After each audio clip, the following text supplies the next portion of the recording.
Bonjour, je m'appelle Tran Gia. Le vrai nom c'est Tran Nguyen Gia Ung, mais le diminutif c'est plutôt Gia parce que c'est plus facile à retenir évidemment.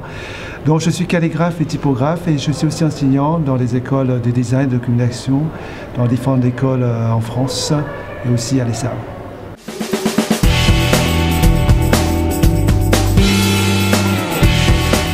Alors cette semaine, nous avons commencé avec les M1, maîtriser le logiciel GIF, qui fait suite en fait au premier cours de branding, qui est la création de police identitaire de marques existantes, que ce soit packaging ou corporate.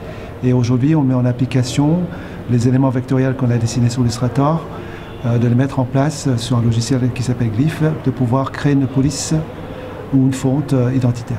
Alors, ce qu'on a fait dans un premier temps, c'est d'avoir dessiné en vectoriel. Donc c'est-à-dire que avant de passer en vectoriel, on a passé d'abord un rough à la main, on a dessiné à la main, et ensuite on a scanné, dessiné ensuite en vectoriel sur Illustrator, et maintenant on met en application sur Glyph en tant que programmation pour une fonte.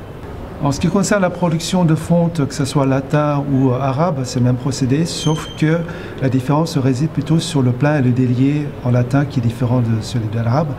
En fait, en latin, la verticalité est beaucoup plus prononcée que l'horizontalité, alors que dans l'arabe, qui a été procédé par Brahim Boucheka, l'horizontalité est beaucoup plus prononcée en arabe que la verticalité.